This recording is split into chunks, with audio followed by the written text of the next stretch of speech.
네,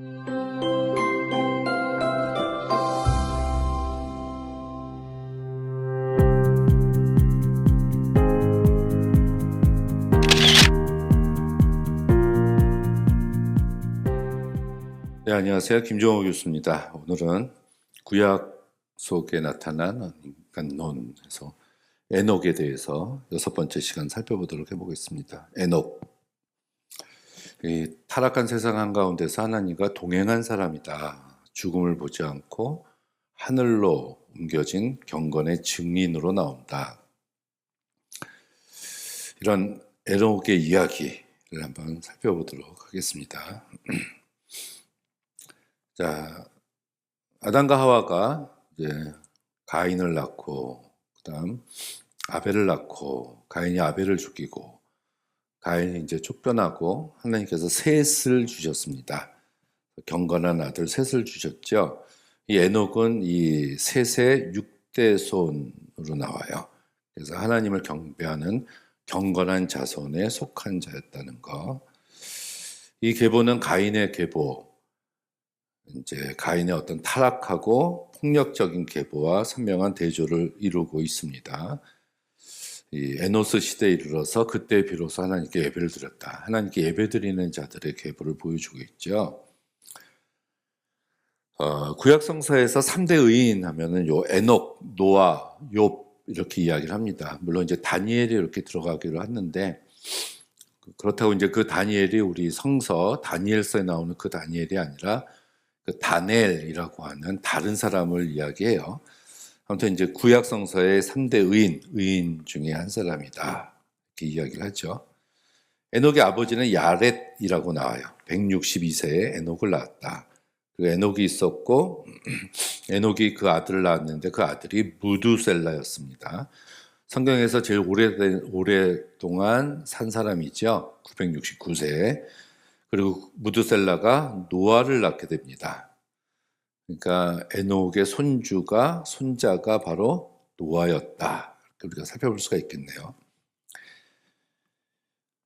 에녹은 65세에 무두셀라를 낳았고 무두셀라를 낳은 후에 300년을 하나님과 동행하면서 자녀들을 낳았다.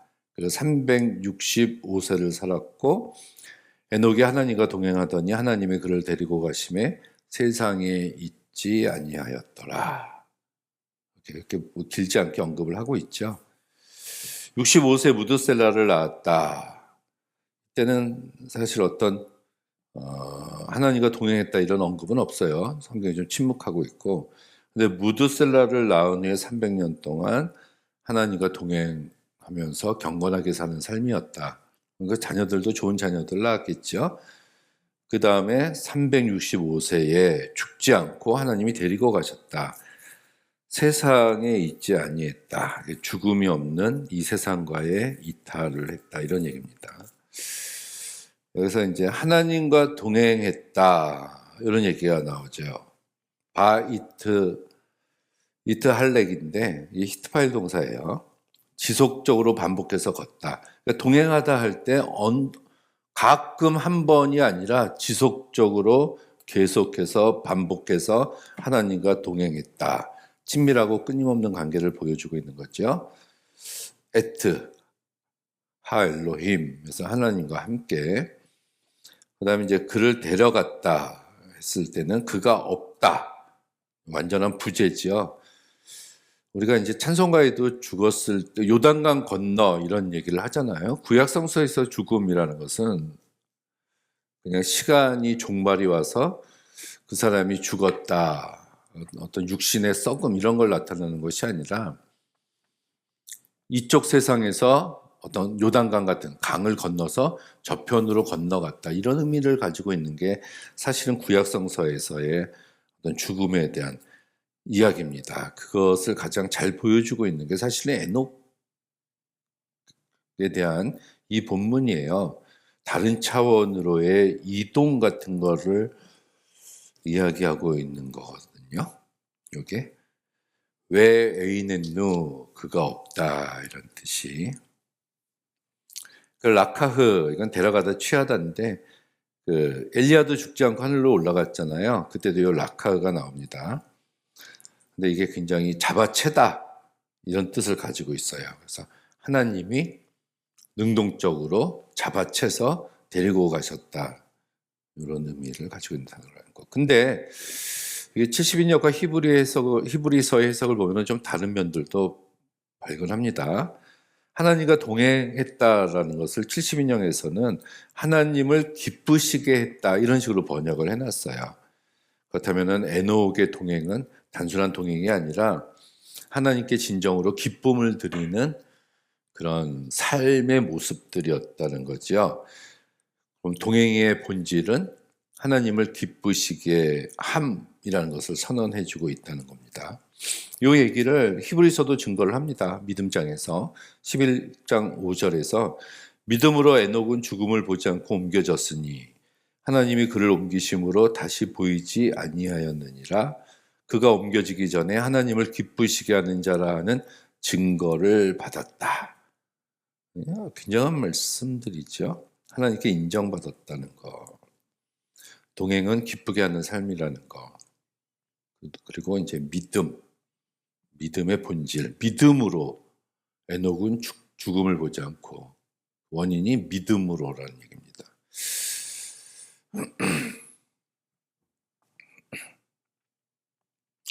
창세기 5장 이 세세족보다 이런 에녹 얘기들을 보면은 반복되는 공식이 있어요. 몇 세를 살았고 자녀들을 낳았고 그 뒤에 몇 세를 살다가 죽었다. 이렇게 이야기가 계속 반복됩니다. 살았고 낳고 죽고 낳고 죽고 낳고 죽고 낳고 죽고. 근데 여기서 유일하게 에녹만 예외가 되죠. 하나님과 동행하더니 하나님이 그를 데려가심으로 세상에 있지 않았다. 에녹의 삶 속에서는 유일하게 죽었더라라는 말씀이 없어요. 이것이 에녹 이야기의 핵심이라고 볼 수가 있습니다. 그러니까 죽음, 다 죽는 이런 죽음이 보편적 운명이 되는 타락한 세상에서 하나님과의 친밀한 관계가 죽음을 초월할 수 있다는 것을 첫 번째로 선언한 것이 바로 애굽 이야기다. 관계가 운명을 바꾼다 이렇게 볼 수가 있죠. 죽지 않고 올라갔다. 이 승천이잖아요. 아담과 하와 이후로 타락 이후의 죽음이 필연적 운명이 된 이런 세상에서 에녹의 승천 이야기는 하나님과의 바른 관계가 죽음을 초월할 수 있다. 이야기죠. 이것이 신약의 예수 그리스도의 부활과 승천을 예표하는 거다. 예수 그리스도 안에서 모든 믿는 자들이 부활해서 영생을 누린다. 이런 복음을 이 에녹서에서 그 근본적인 본문을 우리가 찾아볼 수가 있습니다. 그리고 이것은 더 나아가서 에녹과 엘리야의 이런 승천을 통해서 우리가 종말에 그리스도께서 다시 오실 때에 마지막 때에 살아있는 성도들이 죽음을 경험하지 않고 변화되어 휴거될 것이다 라는 소망의 근거를 가지게 해주는 구약의 본문이 에녹서와 엘리야서다 라고 볼 수가 있습니다. 자, 그 아들이 무드셀라예요. 무드셀라. 근데 무드셀라, 창 던지는 사람. 근데 또 다른 뜻은 그가 죽으면 그것이 온다. 이런 뜻이 있어요. 자, 왜 그러냐면은 가장 오래 산 사람이 969세 무드셀라잖아요. 근데 무드셀라가 죽던 해에 노아의 홍수가 시작이 됩니다. 그러니까 그가 죽으면, 무드셀라가 죽으면 그것이 온다. 홍수가 온다. 그래서 무드셀라가 죽던 해에 홍수가 시작됐다는 것. 그럼 하나님께서는 홍수를 일으키시는데 무드셀라가 죽을 때까지 기다리고 계셨다는 것. 그렇게 놓고 보면은 무드셀라가 방주에 탈 수도 있었겠지만 이 무드셀라의 긴 생애는 하나님께서 하나님의 심판을 지연시키시면서 인류들에게 회개할 기회를 그만큼 주셨다라는 것을 우리가 여기서 알 수가 있습니다. 그래서 에녹이 이제 무드셀라의 이름을 부를 때마다 그가 죽으면 그것이 온다 이런 얘기잖아요. 이 다가올 임박한 심판을 기억하면서 더욱 경건하게 하나님과 동행했을 것이다. 그래서 무드셀라를 낳고 300년 동안 하나님과 동행하다가 365세에 하늘로 옮겨졌다. 그 300년 동안 하나님과 동행하는 삶을 살았다. 이렇게 볼 수가 있겠죠.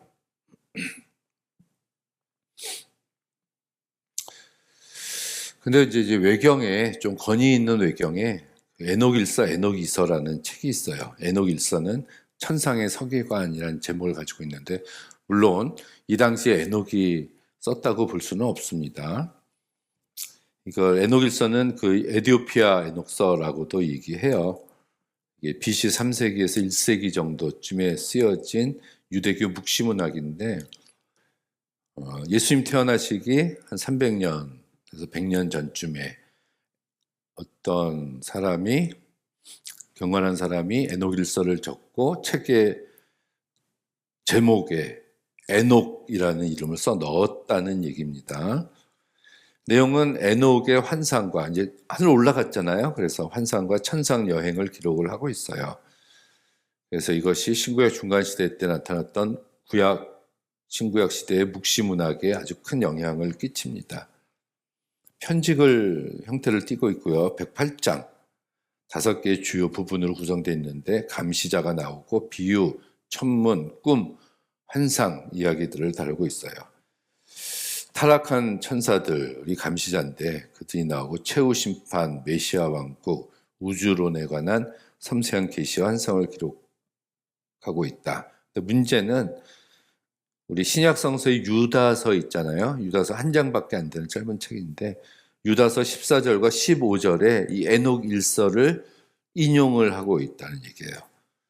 그러니까 정경에 포함되지 않았는데 정경이 이 외경인 에녹 일서를 적어놓고 있다는 의미에서 권위 있는 문서로 당시 신약 시대에 받아들여졌음을 알 수가 있습니다. 거기 에녹일서 1장 9절에 보면 보라 하나님은 수많은 거룩한 이와 함께 오실 것이다. 모든 이를 심판하고 악한 이들을 멸망케 하고 그를 거슬러 행동한 죄인들과 악한 이름을 심판하실 것이다. 이게 유다서에 나오는 말씀인데요. 이게 에녹일서에도 등장을 하고 있다는 겁니다. 그래서 크게 보면은 타락한 감시자들 얘기가 앞에 나오고 37장 이후부터 71장까지는 천상 여행과 우주론 이렇게 두 부분으로 에녹일서가 나옵니다. 나눌 수가 있어요. 여기 우리 창세기 그 6장 노아 홍수 바로 전에 6장 1절에서 4절까지 하나님의 아들들과 사람의 딸들 둘이 결혼했다 이렇게 나오잖아요. 거기에 나오는 하나님의 아들들을 이 에녹일서에서는 천사로 해석을 했습니다. 그래서 그들이 인간, 사람의 딸들과 결혼해서 이제 네피림이란 거인족을 낳았고 인간에게 금지된 지식을 전수했다. 그리고 이 반란의 결과가 홍수 심판이 된 배경이다. 이런 얘기들이 나오고 그 에녹일서의 후반부에 가면은 에녹이 천사인도로 하늘과 땅의 비밀을 보는 환상을 기록을 했다. 7 하늘이 있고 낙원과 지옥이 있고 천사와 위계 등을 상세하게 묘사하고 있는데 이것이 이제 묵시문학의 원형으로 이렇게 봅니다. 결국 여기서 이야기하고 있는 에녹일서의 신학적인 주제들은 의인이 최종적으로 승리한다. 현재 고난을 받고 있을지라도 의인들은 최후의 심판 때 영광을 받고 악인들은 영원한 형벌을 받을 것이다. 그래서 이제 인자 개념이 나와요. 우리 요한복음에 나오는 선택받은 메시아적 인자가 등장해서 심판하고 악인들을 구원할 것이라는 거, 또 부활과 영생에 대한 이야기들. 이 부활 개념은 사실 구약성서에는 나타나지 않습니다. 신구약 중간 시대 때 부활 개념이 나오고 그래서 우리 신약성서에 그 흔적들이 남아있는 거예요. 자, 이 에녹 얘기를 할 때 에녹이서도 있어요. 에녹이서는 천상의 계시와 질서를 다루고 있는 책인데요. 이게 슬라브 지역에서 발견돼서 슬라브 에녹서라고도 이야기합니다. AD 1세기인경, 그러니까 예수님 오시고 난 후에 100년 정도 지내서 작성된 것으로 추정이 됩니다. 그래서 에녹의 천상 여행과 그가 받은 계시를 더욱더 상세하게 기록하고 있다. 여기에 보면은 10개의 하늘을 여행한다 이래요. 에녹이 천사들의 안내를 받으면서 첫 번째 하늘부터 10번째 하늘까지 순차적으로 올라가면서 하늘의 모든 비밀들을 이렇게 보는 장면들, 그리고 에녹이 하나님의 보좌 앞에 서서 직접 하나님과 대화하고 창조의 비밀과 인간의 운명에 대한 계시를 받는 이야기. 재밌죠? 그러면서 이제 366권의 책을 싸서 자손들에게 전해주었다. 그런 말씀이 나와요. 에녹 이서에. 천상의 서기관으로서의 사명이죠. 366권의 책을 에녹이 썼다라는 얘기예요. 그래서 결국은 자기가 본 이런 환상들을 기록해서 자손들에게 전해주라는 건데, 거기에 보면 정의와 자비, 경건, 순종, 삶의 실천적인 지침들 같은 내용들을 가지고 있는 게 에녹이서입니다. 읽어볼 만한 가치는 있습니다. 천상의 서기관 역할을 수행했다. 우주적 시간과 질서, 태양과 달의 운행, 계절의 순환, 역법에 대해서 상세하게 설명하고 있고요. 이걸 놓고 보면 에녹은 365일의 태양력을 옹호하고 있는 것 같아요. 365 똑같죠? 이런 이름들이 에녹의 이름으로 쓰여졌다는 것은 그만큼 또 권위 있는 사람이었다는 것을 알 수가 있습니다. 그래서 유다서 1장 14절 15절에 유다서가 에녹서를 인용한 것을 보면 아담의 7대 손 에녹이 이 사람들에 대하여도 예언하여 이르되 보라 주께서 그 수만의 거룩한 자와 함께 임하셨나니 이는 무사람을 심판하사 모든 경건하지 않은 자가 경건하지 않게 행한 모든 경건하지 않은 일과 또 경건하지 않은 죄인들이 주를 거슬러 한 모든 완악한 말로 말미암아 그들을 정죄하려 하심이라 하셨느니라. 이 말씀이 인용돼 있다. 그래서 유다서는 에녹을 예언자로 소개를 해요. 창세기 예언자라는 명칭이 나오지는 않잖아요. 예언자 에녹이라는 거. 그리고 이 에녹서를 유다서가 인용한 거 보면은 권위 있는 책이었다는 거. 심판의 주제에서 이 에녹의 예언의 핵심은 주님의 재림과 심판이에요. 그래서 경건하지 않은 자들의 모든 행위와 말이 주께서 다시 오실 때 결국 모두 심판받을 것이다. 이것은 유다서를 읽어보면 거짓 교사들에 대한 이야기를 하고 있는 거거든요. 그러니까 그 거짓 교사들을 하나님께서 종말의 때에 그들은 하나님이 심판하실 것이다. 이 유다서의 얘기예요. 그래서 유다서 자체가 초대교회 내부에 침투했었던 거짓 교사들을 경고하기 위해서 기록된 게 유다서거든요. 근데 이 거짓 교사들은 예수를 부인하고 하나님의 은혜보다도 자유를 추구하고 육체를 더럽히고 권위를 업신여기는 자들이다. 이 사람들은 교회 안에 있다고 이야기를 합니다. 그리고 구약의 경고 같은 것들을 아주 이제 예시를 먼저 하죠. 소돔과 고모라의 멸망 같은 것을 이 유다서가 이야기하면서 하나님의 심판은 반드시 온다는 거. 그러면서 에녹 예언도 여기서 적용을 한 거예요. 고대 에녹의 예언이 유다서를 쓰고 있었던 그 시대의 거짓 교사들에게도 적용됨을 선포하고 있는 거죠.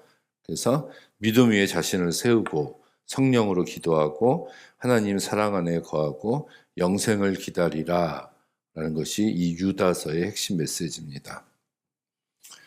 그래서 경건하지 않은 행위와 말과 태도와 자랑, 이 네 가지들을 교회에서 없애라는 얘기입니다.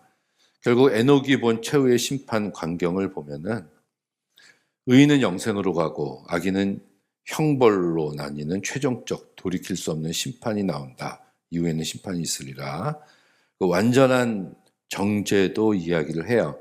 경건하지 않은 모든 일과 주를 거슬러 한 모든 완악한 말이 증거로 제시되면서 숨겨진 어떤 것도 다 드러나게 될 것이다. 숨겨진 것이 하나도 없이 하나님 앞에 서고 주께서 수만의 거룩한 자들과 함께 심판자로 이 땅에 임하실 것이다. 이건 요한계시록 19장에서도 이야기하고 있는 부분입니다. 결국은 하나님과 동행하는 자의 삶의 실천의 모습을 이야기해요. 그건 우리가 경건한 행위, 하나님의 뜻에 순종하면서 의를 실천하는 삶을 살아야 된다. 정욕을 이기고 절제하는 삶, 성령의 열매를 맺는 삶, 이런 행동들을 해야 되고, 또 이제 언어에 있어서도 항상 긍정적인 말과 감사와 찬양하는 말, 자랑 대신에 겸손하는 말, 아첨 대신에 진실한 말들, 또 우리 행동 중에서 가난한 자를 돌보는 것, 고아 과부 나그네들을 돌보는 것이 참된 경건이라는 것, 이웃의 필요를 우선시하는 사랑의 실천을 해야 한다는 것, 또 하나님과의 관계는 친밀해야 돼요. 말씀과 기도로 하나님의 임재를 경험하면서 그분의 음성을 듣고 순종하는 관계.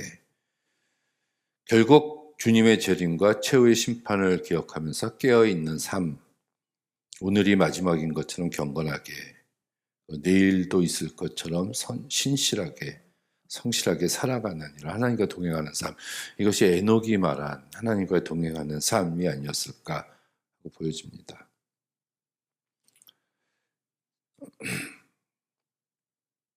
무드셀라의 출생이 에녹을 하나님과 동행하는 삶의 그런 모습으로 변화시켰듯이 우리도 변화가 될 수가 있어요. 그래서 300년 동안 동행했다. 우리도 남은 시간 예수 그리스도 안에서 동행하면서 살아갈 수가 있습니다. 동행의 세월이 300년이었다. 에녹의 그 말씀 속에 그 뒤로 365일을 살았다. 한 해의 날수와 같은 해잖아요. 결국은 이제 완전한 삶을 살았다. 이렇게 볼 수가 있겠네요. 그래서 하나님을 기쁘시게 하는 것이 단 하나의 목표다. 삶 전체를 관통하는 하나의 방향이 하나님만 사랑하는 것이다. 우리가 이렇게 볼 수가 있습니다. 에녹. 에녹까지 했습니다. 감사합니다.